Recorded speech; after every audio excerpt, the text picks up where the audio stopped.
जम्मू और कश्मीर की आवाम जो है आज वोट करेगी अपनी नौकरियों पे, अपनी शिनाख्त पे,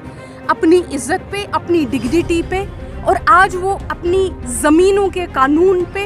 उन हथकंडों पे जो बीजेपी ने हमारे साथ किए हैं, इस बात पे कि आज पिछले 5 साल से जम्मू और कश्मीर की आवाम को एक सरकार बनाने नहीं दिया जा रहा, उनको अपना वोट डालने नहीं दिया जा रहा। जम्मू और कश्मीर की आवाम आज बैलेट के जरिए इस सरकार को, जो चोर दरवाजे से आई हुई सरकार है, जो चोर दरवाजे से यहाँ बैठी है, ना कोई इलेक्शन कराया है ना कुछ, इस सरकार को आज जम्मू और कश्मीर की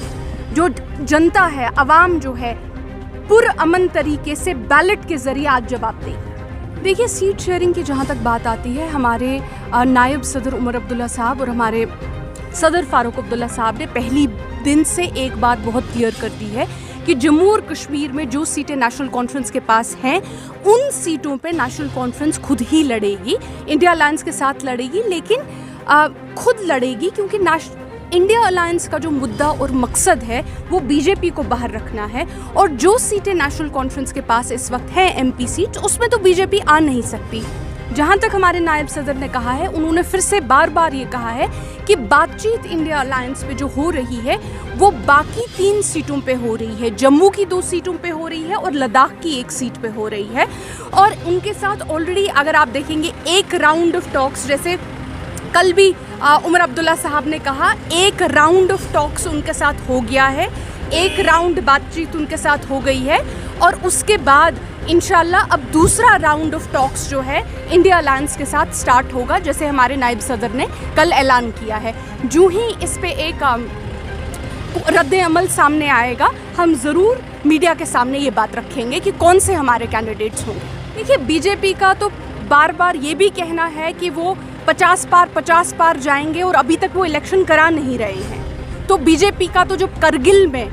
26 में से बीजेपी ने सिर्फ 2 सीटें जीती और 26 सीटें नेशनल कॉन्फ्रेंस और हमारे एलाइज ने जीती, तब भी इलेक्शन से पहले बीजेपी कहती थी कि वो करगिल को स्वीप करेगी, वो करगिल में सारी सीटें निकालेगी। फिर करगिल में 26 में से सिर्फ 2 सीटों पे आए कि नहीं।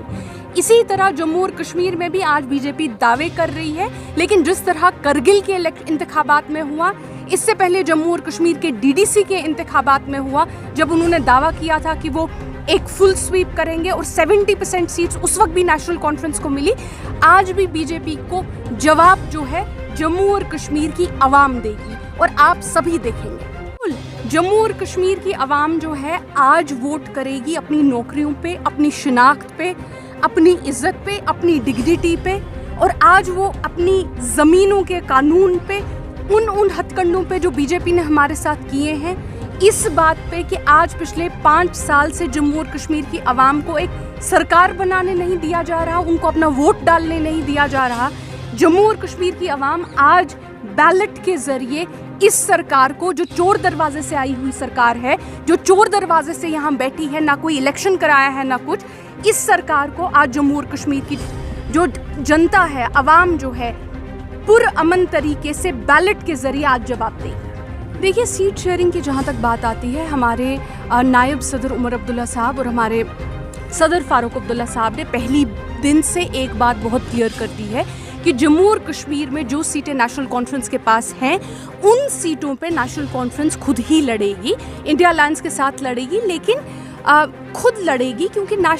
इंडिया अलायंस का जो मुद्दा और मकसद है वो बीजेपी को बाहर रखना है। और जो सीटें नेशनल कॉन्फ्रेंस के पास इस वक्त हैं, एमपी सीट, उसमें तो बीजेपी आ नहीं सकती।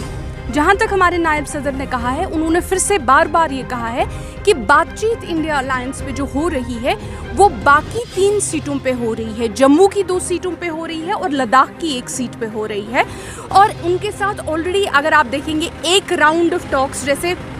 कल भी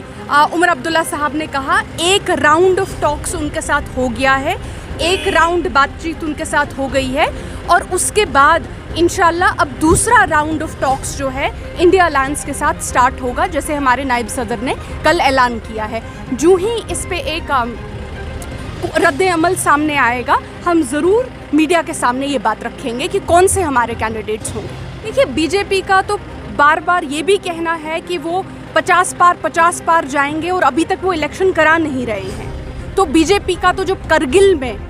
26 में से बीजेपी ने सिर्फ 2 सीटें जीती और 26 सीटें नेशनल कॉन्फ्रेंस और हमारे एलाइज ने जीती। तब भी इलेक्शन से पहले बीजेपी कहती थी कि वो करगिल को स्वीप करेगी, वो करगिल में सारी सीटें निकालेगी। फिर करगिल में 26 में से सिर्फ 2 सीटों पे आए कि नहीं।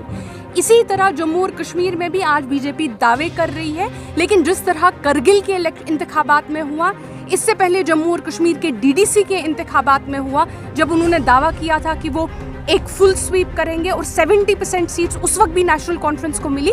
आज भी बीजेपी को जवाब जो है जम्मू और कश्मीर की आवाम देगी और आप सभी देखेंगे।